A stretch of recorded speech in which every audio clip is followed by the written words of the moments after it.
Hello and welcome back to Hoop Shooting the Breeze, our show all about the hoop shoot. Each episode we catch up with past participants, volunteers, and other friends of the Hoop Shoot program. My name is Nathan Springberg, and joining me today is a very special guest, Jerika Moore, a former Frank Hise National Champion, current BackBoard member, and current member of the Cannon City Elks Lodge number 610. Welcome, Jerika. Yeah, thanks for having me, Nathan. Really excited to have you, just to see your perspective on the hoop shoot, and since you're an Elk now as well, it's pretty cool to have you on. Definitely a different perspective for us. So let's get into it. You participated in the Elks hoop shoot from 2010 to 2015, all 6 years of your eligibility. Could you share a little bit about how you got started in the program? Absolutely. My elementary school PE teacher, she was really into the program. And when I finally became of age, she was really excited to get me all signed up. I started being involved in sports at the young age of 4, and ever since then, I had a very competitive drive and very competitive spirit. So, of course, when I first started the hoop shoot, I'm not gonna lie, I honestly had no idea what it actually was. I just Yeah. knew that I wanted to win. Yeah. But after my first year, I made it to city and I got third at districts and I was absolutely hooked. And I knew from then on that I just wanted to keep participating and prove myself. I was excited to actually get to step back further on the free throw line when I got older.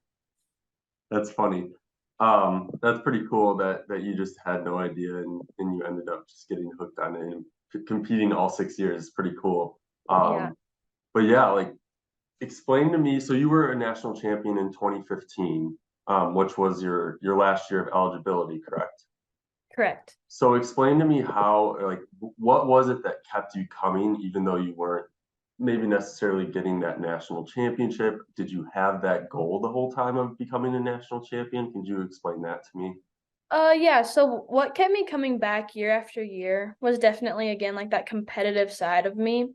But I knew each year I could improve. But I also had like a really great support system around me. My family was very involved in anything that I was involved in. And at a very young age, I started practicing basketball, specifically free throws and just my shot in general. I love taking a step back even to the 3-point line from a very young age. Yeah, But it's actually kind of funny because our neighborhood park, I come from like a very small town, so like we don't have like access to like a rec center or right, anything like right, that. yeah. Yeah, so our neighborhood park didn't actually have lights over the basketball hoop. And my mom didn't get off work till 5. So, we had to eat dinner, all that Oh, fun stuff. no. And then she would take me down to the local park. And sometimes it was so cold, I would actually wear gloves on my hands while I was shooting. And she would point a flashlight at the basketball hoop, Wow. rebound for me at the same time. So yeah, it became a really huge family thing. And each year when the hoop shoot rolled around, I knew I got to see all my grandparents, my aunts and uncles, because all of them would come together to cheer me on.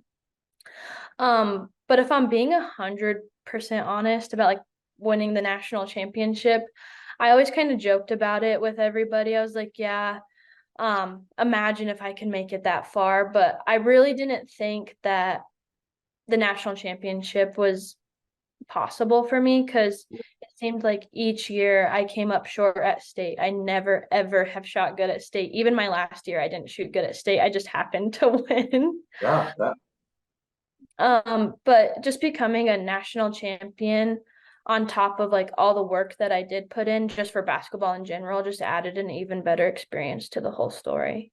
that's a really, really cool story that I'm like envisioning your mom just standing there with the It flag. was, yeah, That she's is sitting there with a little flashlight and that is rebounded dedication for right me. there. Yes. You definitely owe her one for that. Oh, That's pretty cool. Um, and just not having the dream of the national championship is it honestly it can be a good thing. Like you're not going to be really let down. You're going along for the ride. So that's pretty cool that um you ended up completing that as well. So yeah. moving along here, how do you think the hoop shoot program helped you in different aspects of life, whether it be school, basketball? I know you were a collegiate basketball player as well, work, etc. Like, did you see hoop shoot traits pay off in that way? Absolutely. The hoop shoot helped me in a lot more aspects that like I've realized now more than I did at the time. It definitely helped me with perseverance, having adaptability, having discipline to things that I want and to work hard for the things that I want. In the days of playing high school or college basketball, being a clutch free throw shooter, especially in tight games, was one of my absolute favorite things. I dared people to send me to the line, especially like in those really tight games where that free throw could go either way. Cause like my dad always said, free throws win games. But now that I work every day, sadly, those traits have really paid off even in my job. I'm always wanting to improve. It's really helped me with my interview skills and just becoming better at any job that I put my head to. I remember after winning nationals, they take in the national champions and they interview them. And I was 13. I was the shyest person you would have ever met. I was nervous. They're like, yeah, this is gonna go like on the news. And I did not do good. I didn't do good at all. I froze up in front of the camera, all that stuff. But after my first year and after like the excitement of the national champion had kind of cooled down, I started giving a lot of speeches like at my local lodge or things like that. And it definitely improved like my interview skills for that I use now, like in jobs, Cool, yeah. my public speaking. So would you say you did that speaking stuff? Was that because of the hoop shoot experience, or was that just you had felt a need to do that outside of it? Kind of both. Like after winning, all those little kids in town who were like just getting to the age of entering the hoop shoot, Yeah, they really looked up to me. So it was always exciting, like when every year the hoop shoot rolled back around, and even though I had aged out, I gave speeches. I went and talked to all the little kids that I would have never done if the hoop shoot didn't give me the opportunity to become confident in myself. that's really cool. That's awesome to hear. Great perspective from you there. Moving on here. So as a BackBoard member, why do you feel, I guess your last answer kind of correlates to this, but why do you feel so strongly about volunteering to help the hoop shoot program? Yeah, so I'm extremely passionate about the hoop shoot, not only because now I'm a BackBoard member, but I really believe that the hoop shoot is an absolutely amazing program that any kid who like has the desire to get into should do it. The Elks as a whole has given me so much, from great experiences to great opportunities and amazing memories. And on top of that, they've also given my family like really good memories to look back on. Mm-hmm. I've gotten to meet so many incredible people just because of the hoop shoot. And my parents have gotten to build great lifelong bonds and friendships with people because of the Elks as well. Specifically, at the time, my regional director was Randy, Greg, and Liz, and we still hang out with them to this day. Yeah, yep.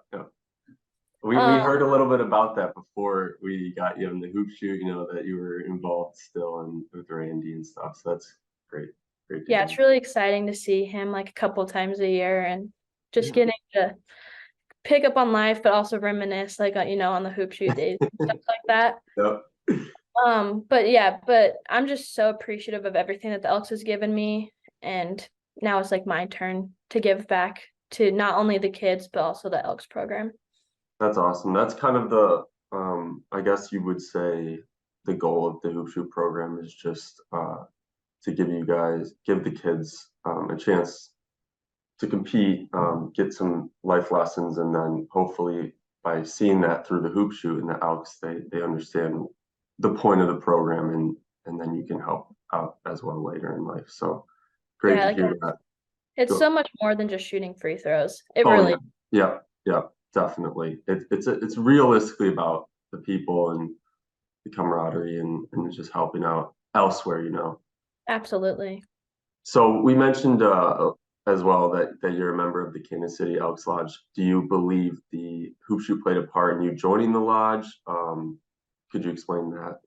Oh, the hoop shoot like 100% played a part in me joining my local lodge, Kansas City 610. But now it's also kind of cool because now that I've grown up, I have a big girl job. I no longer actually live in Canyon City. So now I'm an associate member of the lodge out of Grand Junction, Colorado, 575. Oh, cool. Yeah, I actually just joined like a month ago, so I was Nice, pretty excited nice. about that. But after I won nationals and again like the excitement had calmed down, I was really bummed that I could no longer see like all the friendly faces that I once saw like for 6 years of my life Yeah. so often. So that led me to volunteering at like the city level, the district level, which my dad actually became the director of for a few years after I aged out. I volunteered at the state level and the regional level. So I did that for most of high school. And then 2 weeks after I turned 21, I knew that I wanted to become an elk. And so my grandpa got me all signed up to go get into the program, all that stuff. But honestly, without the hoop shoot, I honestly probably would have never even thought twice about joining the Elks, not because like it's very present in my town. I just wasn't involved in it. Yeah, yeah, definitely. It gave you an avenue to be involved, not just the hoop shoot, but you were around, Yeah. helping and you got to meet some of the people. So yeah, And definitely it's like understand. really fun when you walk into my local lodge. One of the first posters is like this plaque of me shooting at nationals. Oh, there you go. Yeah. So You're it's like, the star. You're the star of yep, the lodge. exactly. That's pretty funny. Um, all right. This one is a fun question. And I'm wondering, because last year we had the backboard and you guys did a knockout contest. I'm wondering, do you believe that you're the best free throw shooter on the backboard, and are you going to win this year's backboard game of knockout? Well, Nathan, I'm still gonna have to put the bets on myself, honestly. Last year I was freshly out of ACL surgery and I still kept up pretty good. So this year, I definitely think I have a dub calling my name. All right. All right. You heard it here first. Jerika calling her shot on the backboard knockout game. We love to see that. The confidence level is sky high. Always. As we always do on the show, do you have any words of wisdom for future or current hoop shooters as they embark on their own journey? Yeah, definitely. Kind of what I've covered over this whole time is always enjoy the journey of wherever the hoop shoot takes you.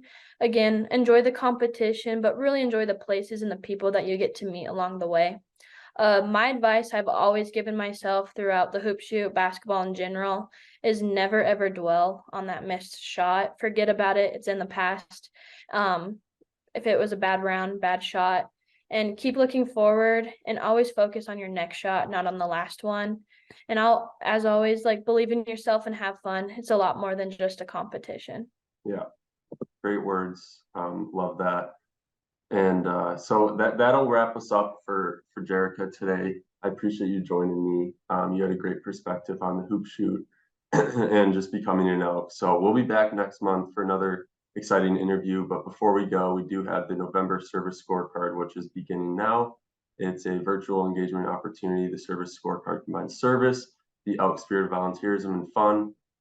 Participants have the chance to win a $100 donation to the charity of their choice and some very cool hoop shoot swag. So, Jerica, do you care to do the honors and share this month's theme? Absolutely. So November's theme is thankfulness, focused on service that shows gratitude for family, friends, and community.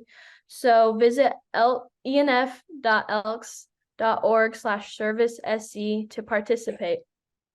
Thank you. I appreciate it. And for all the viewers out there, be sure to subscribe to our channel so you don't miss any videos that we post. And if you like the show, leave a thumbs up on the video and let us know what you think in the comments. But until next time, best wishes. Best wishes.